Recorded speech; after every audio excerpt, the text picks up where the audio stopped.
Mungkin di antara kalian di sini ada yang beranggapan setelah kerja di Jepang selama 3 tahun kalian akan jadi orang yang berbeda. Kalau misalkan itu adalah elu, berarti elu menemukan video yang tepat. Karena di video ini gue akan sharing mengenai pengalaman pribadi gue 3 tahun selama di Jepang. Jadi apa perubahan gue sebelum berangkat ke Jepang sampai saat ini. Jadi sebelumnya gue pengen cerita dulu latar belakang gue kenapa gue pengen ke Jepang. Yang pertama itu adalah karena gue seorang wibu. Nggak penting banget sih. Yang kedua itu karena gue pengen mencari profesionalitas kerja orang Jepang. Nah ini yang kedua. Poin ini gue bilang pas gue interview pertama kali, walaupun gue gagal. Terus interview yang pas gue keterima di perusahaan gue sebelumnya, bahkan gue yang ketiga interview, gue juga masih ngomong tentang ini di perusahaan gue yang sekarang. Kenapa gue pengen mencari profesionalitas kerja di Jepang? Karena kita tahu sendiri dulu di medsos orang Jepang kalau kerja itu benar-benar top markotop, tingkatnya itu udah kelas dunia banget. Kayak contohnya orang Jepang tuh pekerja keras banget. Terus jujur juga kalau misalkan salah, bahkan dulu ceritanya sampai harakiri kalau misalkan benar-benar fatal salahnya, sampai bunuh. Itu bahkan yang kemarin ada cerita pejabat negara yang ngatain petani, menyinggung petani, bukan ngatain, menyinggung. Jadi dia nggak sengaja gitu ngomong, dan dia menyinggung perasaan petani sampai ngundurin diri. Kan itu nggak akan kita temuin di negara kita dong ya kan ya. Nah gue tuh bener-bener pengen mencari profesionalitas orang Jepang. Mungkin diantara kalian ada yang bilang, ah Muna lu bang, bilang aja lu pengen nyari duit. Ya gue bilang emang pengen sekalian nyari duit karena gue masih muda ya, masih terbilang muda, bukan masih muda. Jadi ya udahlah, duit mah masih bisa nanti-nantian gitu. Yang penting yang gue tahu ya, sebelum umur 30 itu kita harus punya kebiasaan yang baik. Otak kita tuh masih bisa berkembang sampai umur 30. Jadi sebelum gue masuk ke fase 30-an, gue pengen ngerubah kebiasaan dan otak gue dulu sih. Jadi alasan gue ke Jepang itu pengen mempelajari profesionalitas kerja orang Jepang, sama melihat dengan mata kepala gue sendiri bahwa orang Jepang itu kerjanya emang beneran kayak isu-isu yang dibilang, atau cuma overrated aja gitu, kayak melebay-lebaykan. Nah setelah gue melihat cara kerja orang Jepang itu kayak apa, gue pengen masukin ke dalam diri gue, mengimplementasikannya ke diri gue, dan hasil akhirnya gue harap gue jadi orang Indonesia yang punya cara kerja kayak orang Jepang. Nah ternyata setelah gue 3 tahun di Jepang, gue itu menemukan beberapa hal yang overrated dan underrated cara kerja orang Jepang. Jadi ini real point of view gue yang gue rasakan selama 3 tahun kerja di Jepang. Sebenarnya ada banyak banget poinnya, tapi di sini gue cuma pengen cerita 8 poin ini, karena 8 poin ini yang benar-benar bikin hati gue tersentuh dan yang kelihatan banget di mata gue ya. Yang pertama, orang Jepang itu tanggung jawab banget sama pekerjaannya. Jadi kan gue udah kerja di Jepang di 2 tempat ya, dan dua-duanya ini orang Jepang itu sangat tanggung jawab dengan pekerjaannya masing-masing gitu. Kalau misalkan mereka ini salah, mereka langsung ngaku bilang salah tanpa alasan apapun. Karena bagi orang Jepang itu beralasan itu cuma ya buang-buang waktu doang gitu. Kalau misalkan salah ya udah ngaku salah aja. Sedangkan kita orang Indonesia pasti ada namanya klarifikasi ya kan.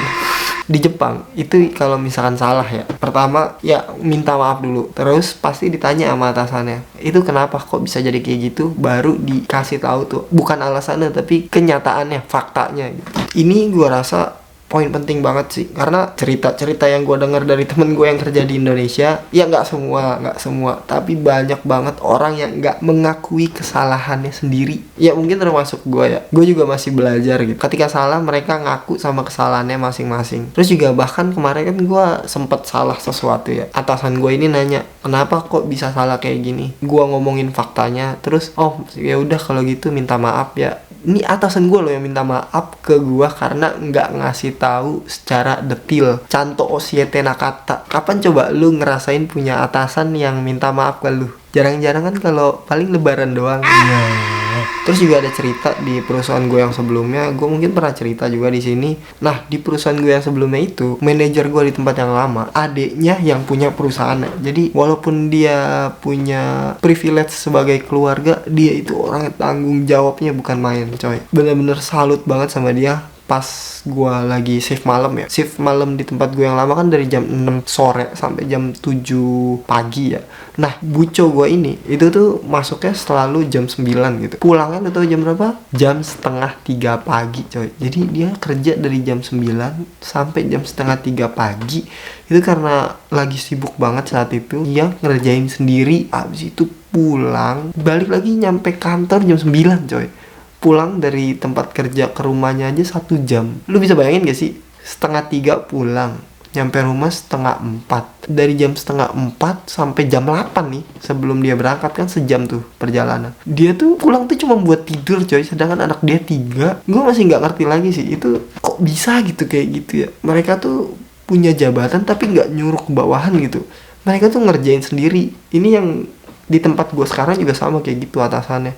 Mereka tuh kayak mau mindahin palet aja. Mereka tuh nggak nyuruh orang coy. Mereka mindahin sendiri. Ini siapapun di situ kan bawahan ya. Mereka bisa aja kayak tolong pindahin ini dong gitu. Ya nggak salah sih buat nyuruh gitu. Dan ini yang harus kita tiru kalau misalkan kita jadi atasan. Hal sekecil apapun kita harus lakuin. Tapi buat mendelegasikan juga penting juga sih. Terus poin yang kedua itu ada 5S. Ini bukan yang senyum, salam, sopan, santun, sapa apa ya, gue lupa pokoknya itu. Tapi yang seri, seiton, seiso, shitsuke, seiketsu, mungkin buat kalian yang udah kerja di perusahaan Jepang atau yang pernah belajar tentang kebiasaan orang Jepang, ini tuh sesuatu hal yang sangat bagus banget karena sangat mempengaruhi diri gue yang sekarang ya. Beda banget diri gue 3 tahun yang lalu sama yang sekarang. Contohnya 3 tahun yang lalu itu gue kayak masih buang abis apa andukan ya, gue masih naruh anduk sembarangan. Masih kalau misalkan berantakan gue masih ngeliatnya oh ya udah biasa aja lah gitu, namanya cowok gitu kan. Nah, perbedaan gue yang 3 tahun lalu sama sekarang ini, gue kalau misalkan ada ngeliat sesuatu yang ganjel itu mata gue langsung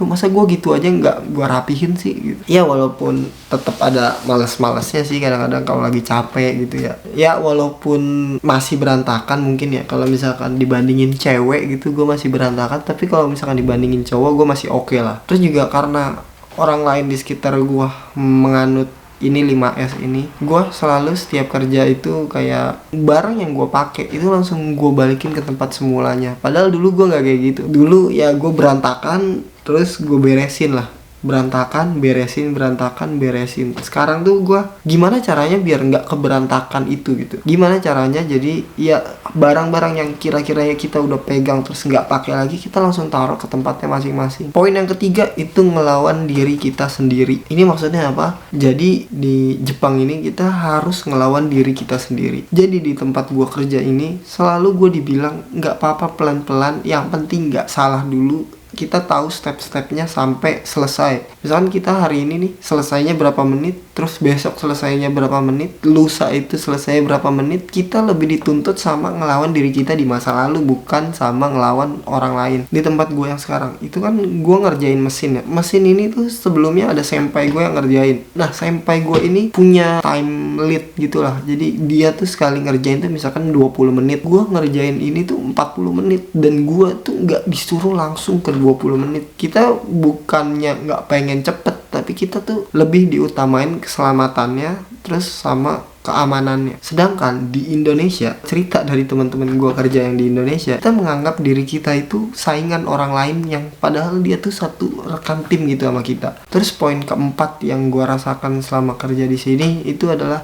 di Jepang itu banyak orang aneh coy. Ini gue ya pribadi aja sih, kayak udah tua, belum nikah, sukanya baca-baca manga kayak gitu, tinggal sama ibunya sama neneknya. Itu orang aneh banget. Terus cara ngobrolnya juga aneh. Bahkan beberapa orang itu ada yang bisa nggak ngomong dalam 1 hari itu nggak ngomong coy sama orang lain gitu. Mereka ya cuma nerima kerja terus mereka kerjain gitu kerjaannya. Nggak sosialisasinya tuh aneh banget. Tapi ya mereka tuh walaupun aneh itu gampang dibilangin ya coy. Sedangkan di Indonesia itu udah aneh, kerjaannya pun aneh, susah banget dibilangin. Sebenarnya kayak orang Indonesia itu nggak perlu jadi pinter coy, nggak perlu pinter, gampang aja dibilangin gitu sama atasan. Karena menurut gue ya atasan tuh pengen sesuatu yang kerja efektif dan efisien ya kan. Tapi ini juga balik lagi ke atasannya sih, waras apa kagak ya. Nah mungkin karena di Jepang itu banyak orang yang gampang dibilangin, jadi ini salah satu poin penting yang bikin perusahaan Jepang itu bisa maju coy. Berada di lingkungan orang-orang yang gampang dibilangin tuh enak kan ya.